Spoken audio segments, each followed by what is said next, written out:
Alright, it's time for another beauty roundup video because there have been so many launches recently. And for once, I actually feel like people are emotionally invested in these launches as opposed to just scrolling past them. We need to talk about e.l.f. allegedly duping Givenchy, Marc Jacobs Beauty making a comeback, and NYX launching yet another lip product that has the internet deeply confused. We have affordable brands recreating luxury trends, nostalgic brands returning because consumers are bored, and lip products being launched faster than anyone can keep up with. So let's start with e.l.f. because this one has been everywhere online. e.l.f. just launched their new Set It Bright powder quad for $12 US. And the second people saw it, everyone immediately compared it to the Givenchy Prism Libre powders. And to be fair, I mean, look at it. The concept is basically identical. They didn't even try to change it. You've got 4 color correcting powder compartments in one loose powder component, pastel shades designed to brighten and balance the complexion, and that same luxury style color correcting aesthetic that Givenchy made popular online. The Givenchy Prism Libre powders became huge online because people love that blurred, brightened under eye effect and color correcting technology. Purple tones for dullness, green for redness, peach for brightening, and pink for radiance. That whole your skin but filtered effect. But Givenchy is expensive, like really expensive. So it kind of makes perfect sense that e.l.f. saw people obsessing over the expensive color correcting powders and thought, okay, let's make an affordable version. Now formula wise, e.l.f. said this powder is finely milled with sheer coverage and a soft matte finish. It's designed to bake, set makeup, blur the skin, and resist fading and creasing. So you can use them individually or swirl them into one, which is how people have been using the Givenchy powders. And to be honest, I think this is going to do incredibly well. Most consumers don't care if a product is inspired by another product if the price is good and it actually performs. That's literally why e.l.f. has become so successful. They've basically built an empire of taking luxury beauty trends and making them into something affordable before the trend dies. Now where I think this actually gets interesting though is whether this actually performs like the Givenchy powders. Because Givenchy's powder became popular for more than just the colours. People loved the texture. It has that ultra finely milled, almost airbrush texture that melts into the skin as opposed to sitting on top of it. It gives this blurred, slightly luminous effect without looking too heavy. And that is hard to duplicate, especially at $12. Powders are also one of the products where texture matters a lot.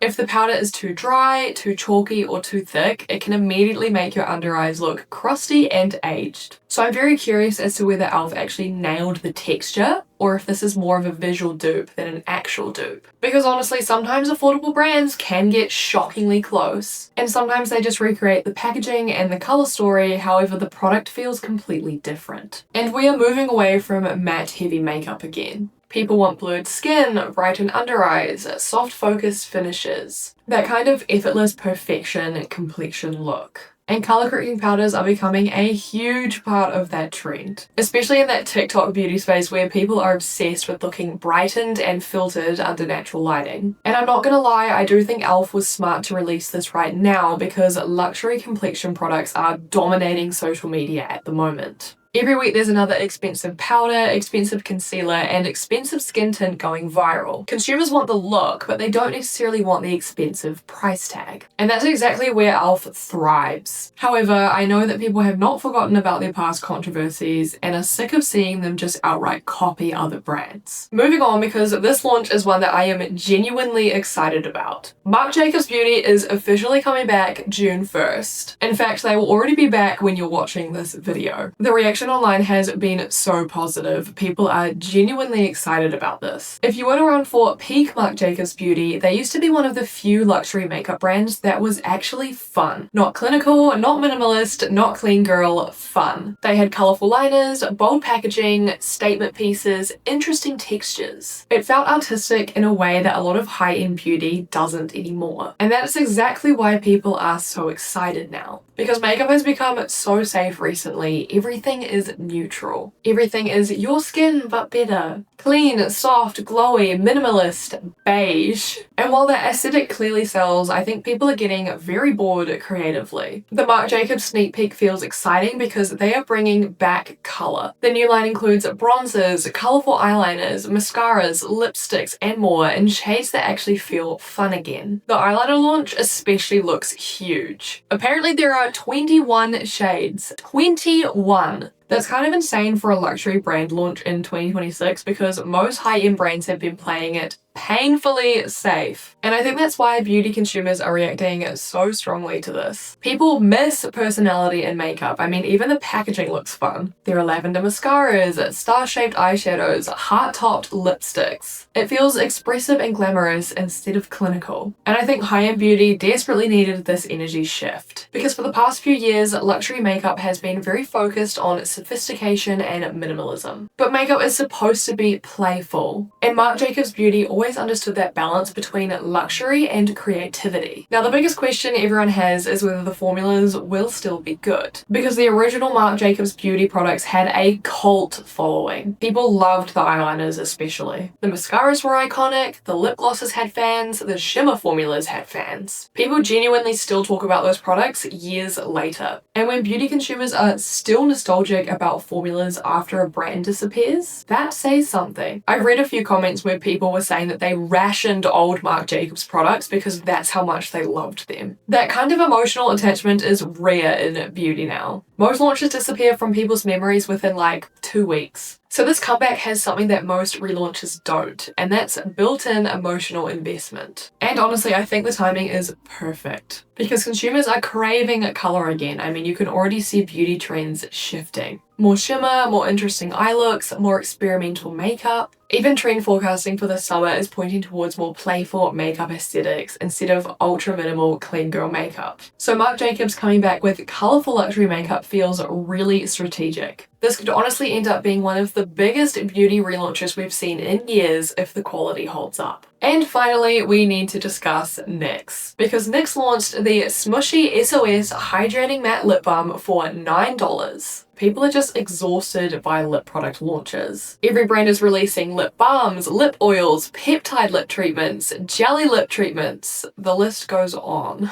It is just constant. And NYX especially has been dropping so many lip products recently that consumers are just starting to feel overwhelmed as opposed to excited. At some point, consumers stop distinguishing between launches because everything just blurs together. And I think that's exactly what's happening here. People aren't necessarily rejecting this formula specifically. They're just reacting to a little bit of launch fatigue. The release shades are very wearable and some of the scents do sound quite appealing. Overall though, I think these 3 launches tell us a lot about where beauty is heading. Affordable dupes are getting smarter and more sophisticated. Consumers are craving personality and color again. And brands are desperately trying to innovate in oversaturated categories. Honestly, the Marc Jacobs Beauty relaunch is probably the one I'm most interested in because it feels like such a great shift away from boring luxury beauty. But I also think the e.l.f. powder is probably going to become massively viral because people love an affordable dupe moment. So let me know what you guys think about these launches in the comments down below because I feel like beauty trends are starting to shift in a really interesting direction. Well, I'm going to finish the video off here. Thank you guys so much for watching. If you liked the video, give it a thumbs up and subscribe for more content from me. And if you want to see any other content I don't create here, check out my Instagram at makeupwithalex. All of my social medias are listed down below. Once again, thank you so much for watching and I hope to see you in the next one. Bye!